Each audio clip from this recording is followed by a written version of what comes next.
Please let me stay just for today. Mom said I'm not family because I have a developmental disorder. These unbelievable words came from my granddaughter's mouth. Today is her birthday.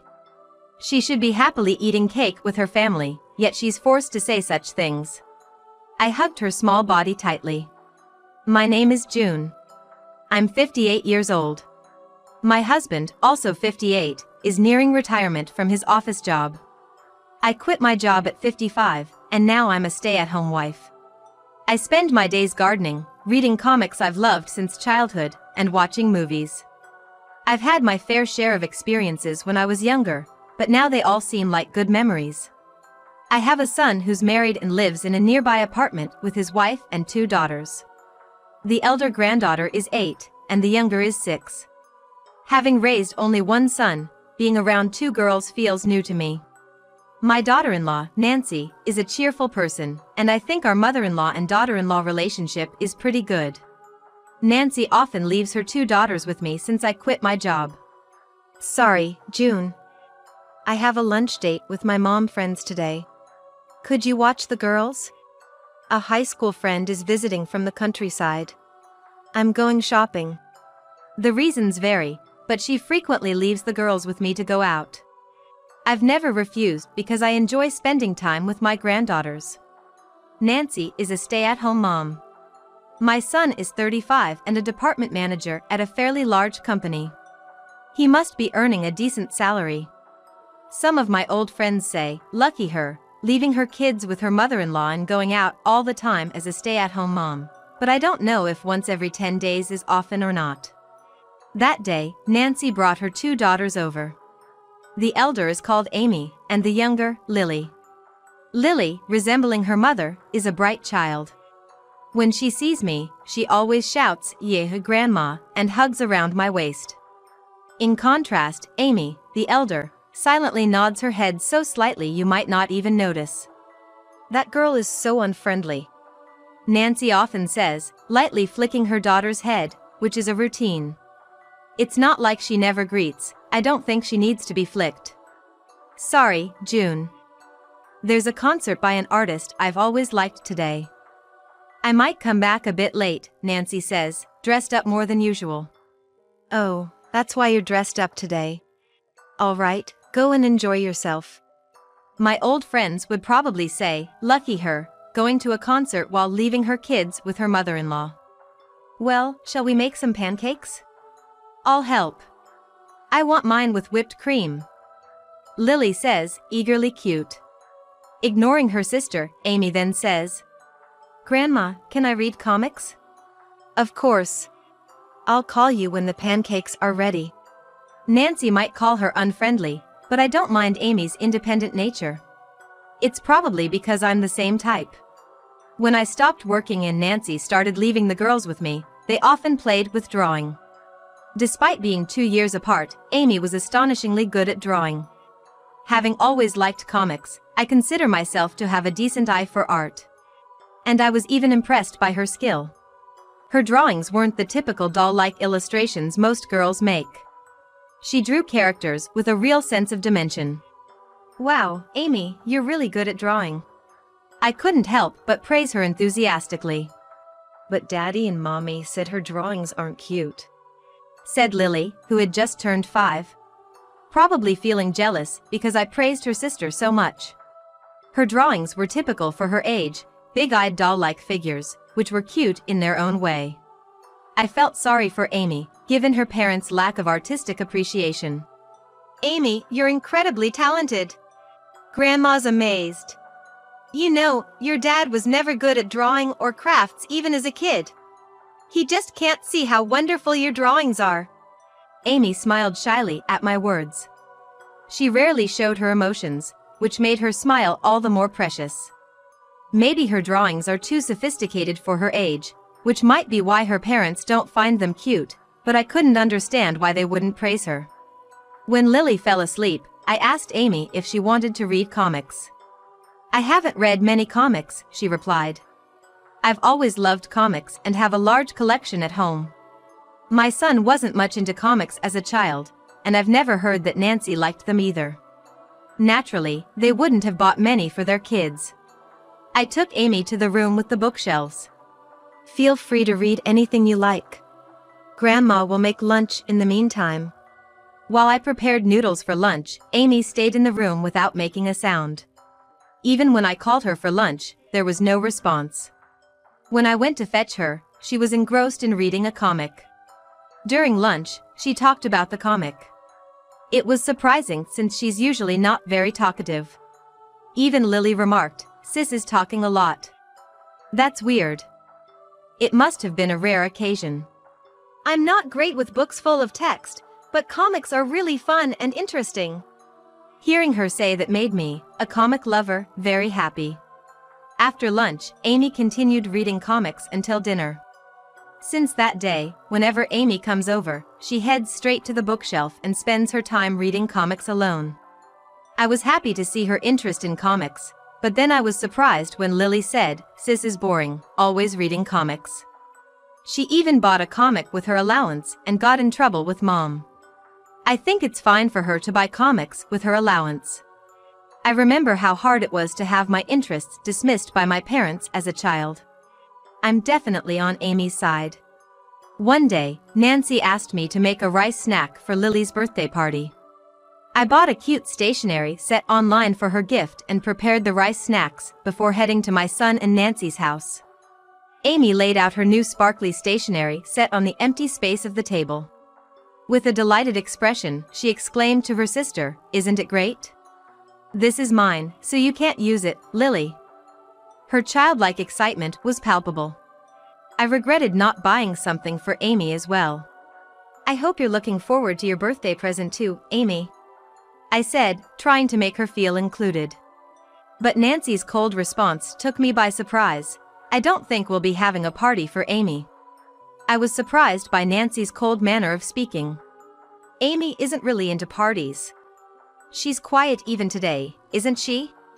Indeed, Amy was a quiet and reserved child, but I wondered if any child would really dislike being celebrated. It's not exciting to give her presents. She doesn't show much joy. That's not something you should say. Some kids are just not good at expressing their feelings. I defended Amy, feeling a connection with her since I, too, had often been misunderstood due to my own reserved nature. Even my son chimed in. But Amy doesn't have much charm or grace for a girl. It's a bit concerning. His words, though not ill-intended, could be quite hurtful to a child. Amy, with her inscrutable expression, just continued to pick at her French fries, seemingly unaffected. About a month later, during the summer break, Nancy arrived with Amy in tow. "June, I hate to ask, but could you look after Amy for a couple of days?" "What's going on?" I asked, surprised by the sudden request. "I'm heading back to my parents' house, but if Amy is there, my mom will have a lot to say." "Like what?" "Just what my husband said the other day. That Amy lacks charm and grace for a girl, and then it's all about how I'm not raising her right." "That's awful." I sympathized, knowing Amy wouldn't want to be in such an environment.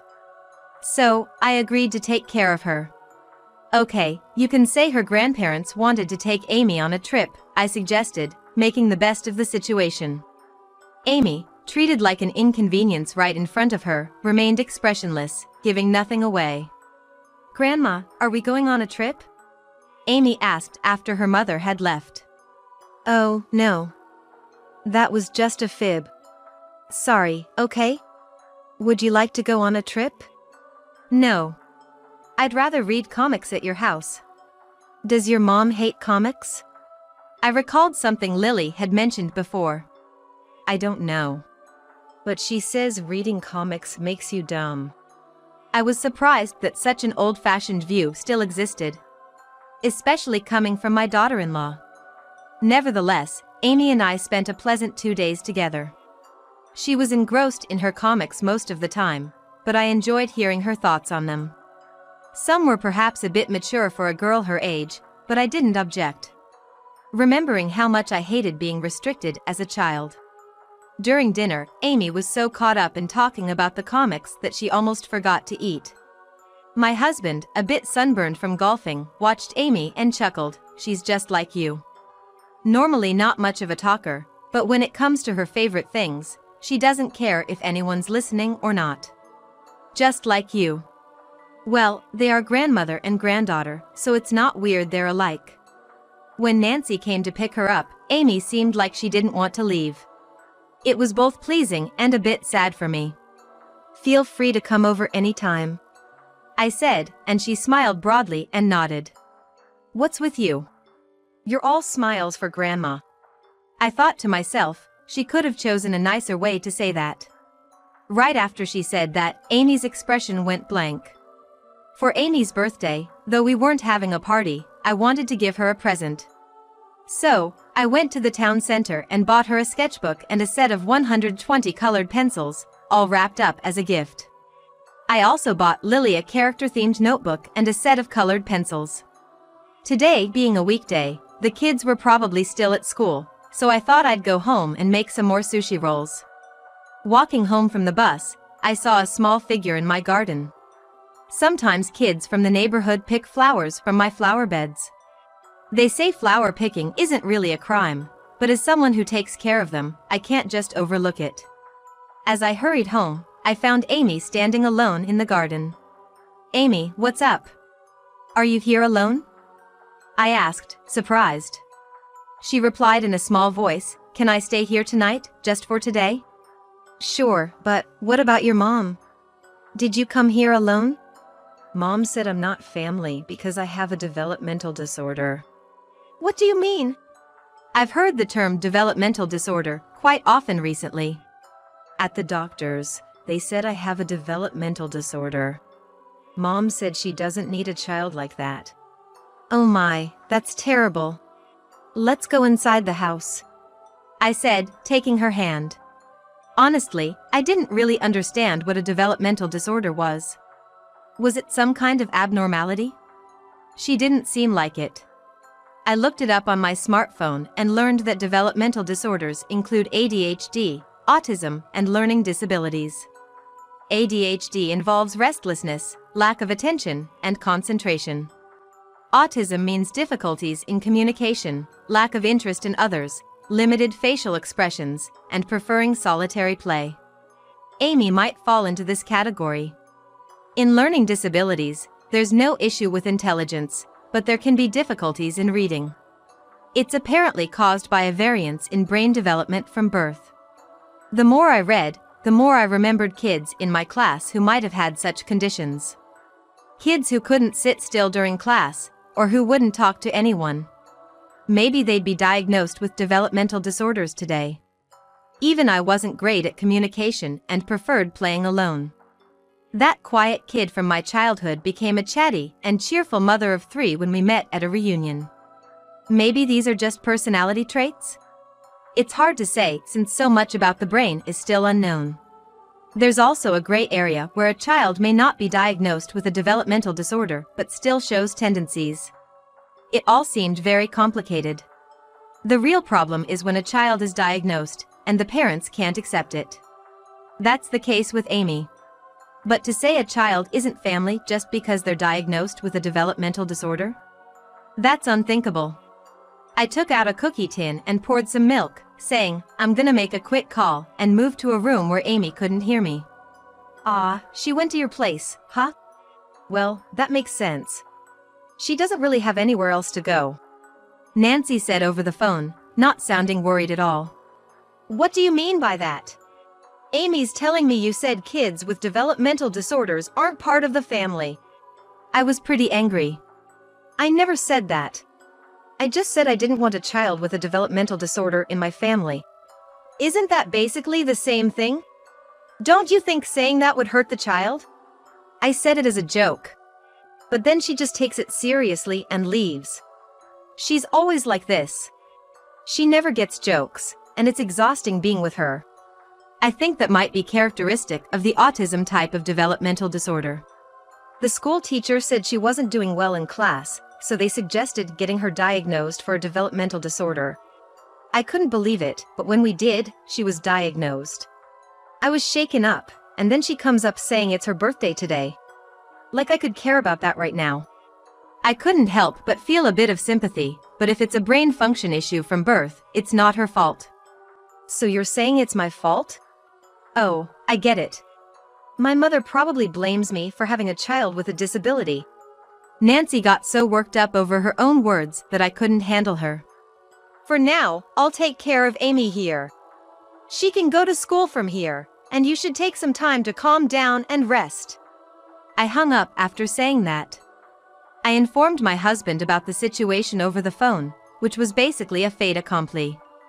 Amy's gonna be living with us for a while, with Grandma and Grandpa, I told her.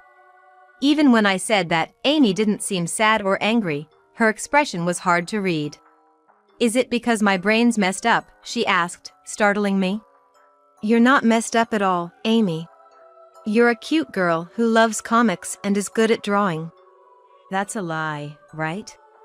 Mom always says I'm not cute. She says I'm dumb for believing everything I'm told. Shouldn't I believe what I'm told? Why do people say things you're not supposed to believe? It's not a lie. I realized this child was deeply hurt, even though she didn't cry. Feeling this way, I hugged my granddaughter. I think Mom prefers Lily. Dad might miss me a little, but I like it better here. There are lots of comics. It's sad to hear a child say such things. Then let's live here together. You can read as many comics as you like, but you have to go to school and study too, okay? When I said that, Amy asked, "Really?" and smiled happily. My husband brought home a cake for Amy's birthday after work. He knew more about developmental disorders than I did, having discussed it at his company. He said, there's a right place for everyone, and when they're in the right job, they can really excel. It's not a disease, so it won't go away, but with understanding from others and effort from the person, life can be much easier. He explained. That night, my son came over with school supplies and textbooks for Amy. He had researched developmental disorders and accepted that his daughter was diagnosed with one. He thought it was better for her to live with me, her grandmother, for now. I'm sorry, Amy. I'll come get you when things settle down, he said, patting her head. But he never came to get Amy. 3 months after Amy started living with us, Nancy's affair came to light. She had left Lily at home alone that day and went out. Lily nearly choked on a candy while home alone, but my son, who came home early from work, found her. Fortunately, he was nearby and got home earlier than usual. They called an ambulance, and she was taken to the hospital, where she was okay, but they couldn't get a hold of Nancy. I rushed to the hospital with Amy after getting the call. We were relieved to find Lily safe when Nancy showed up, looking pale. Where were you, leaving Lily alone like that? I was having dinner with some mom friends. But it didn't seem likely that dinner with other moms would take all evening. Of course, my son questioned that. I just got caught up in conversation. I wished she had left the kids with me if it was going to be like this. Maybe Nancy was hesitant to show her face because of what happened with Amy. Suddenly, Amy blurted out. Mom, why do you smell different when you go out? Not like our home shampoo or soap. Huh, what? Everyone was momentarily confused by her question. What are you talking about, Amy? You never get the atmosphere, do you? Nancy was clearly flustered. I was at the health spa. Maybe that's why. If it was the spa, why didn't you take Lily too? It's not just today. It's always like this, Amy said, and my son was the first to catch on. Maybe he had some suspicions. You're cheating, aren't you? What? How can you say that? That's impossible. Don't take what Amy says seriously. That's when I remembered something about developmental disorders. Come to think of it, people with developmental disorders can be sensitive to sounds and smells. They can really dislike unfamiliar scents, I mentioned, and the atmosphere turned icy. Not just Amy, but you too, June. You don't get the atmosphere. It's not my fault. My husband is all about his work, leaving everything about the house and kids to me. I get stressed too. And now, being told my child has a developmental disorder, think about me for once. Nancy yelled back defensively.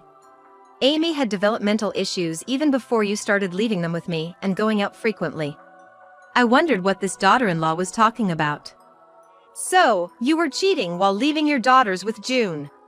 I'm not saying I'm blameless, but that's no excuse for your affair. Realizing there was no escape, Nancy burst into tears and got scolded by a nurse for causing a commotion in the hospital. I never suspected a thing. Never thought my daughter-in-law would leave her kids with me to meet other men. Was I unwittingly aiding her affair? Turns out, the other man was a high school classmate she reconnected with at a reunion. He ran a bar and had time during the day, so they met at hotels then. Nancy was berated by her own mother for cheating and risking losing her kids in a divorce, and she wasn't allowed to return home. Now, she's working a night job that includes lodging. After the divorce, my son and his 2 daughters moved in with us. For a while, my son was down, but with my encouragement that he had a responsibility to raise his daughters, he started to look forward. Lily, still young, missed her mother and went to meet her, but Amy never once expressed a desire to see her mother. Gradually, the visits decreased, and Lily stopped talking about her mother. My son shared about the last visit. She's got a new guy, probably no good. She was really thin, with bruises on her face. It's hard to see a woman you once loved and had kids with fall apart like that. He said that, looking downcast. Amy, speaking with a mature tone, said, Mom is not a child, so you don't need to carry her life either. 5 years after the divorce, Amy was 14 and Lily was 12. I shouldn't say this, but I'm glad my parents divorced and we got to live here. This feels like my real family, Amy said, having become much more talkative and able to express her feelings. People with developmental disorders can struggle with imagination and reading social cues. It's hard for them to picture things from text, making reading novels difficult. It's thanks to Grandma letting me read lots of comics. Comics have dialogue and expressions that make sense together, and they explain things well. She laughed. Living with her, I was amazed to find how smart Amy was. Good memory is common in people with autism-type developmental disorders. She's intelligent and good at studying, but maybe her difficulty in understanding others' feelings makes her easily misunderstood. My husband says, I bet Amy will grow up to be a doctor or a lawyer. But Amy herself says, I want to be a cartoonist. Can I make it? Indeed, your drawings are so good, you might just do it. I'd be thrilled if my granddaughter became a cartoonist. When you search for famous people with developmental disorders, you find quite a list. Of course, their success isn't because of their disorders. It's their own effort and support from others that matter. Still, seeing successful people with such challenges, I hope it helps reduce some of the weird discrimination and prejudice. Wouldn't it be nice if everyone had an instruction manual? Amy sure has a way with words. Whether you have a developmental disorder or not, everyone has their own strengths and weaknesses. Compatibility matters too, and knowing these things in advance would make life easier for many. Recently, Amy drew a family portrait for us. It was so wonderfully done that I was moved to buy a frame and hang it in the living room. Amy was shy, but seemed happy about it. Seeing this, my husband chuckled and said, maybe she could become a painter. His pride in his granddaughter knows no bounds. And I'm just as smitten. We don't know what the future holds for our granddaughters, but we want to support them in any way we can.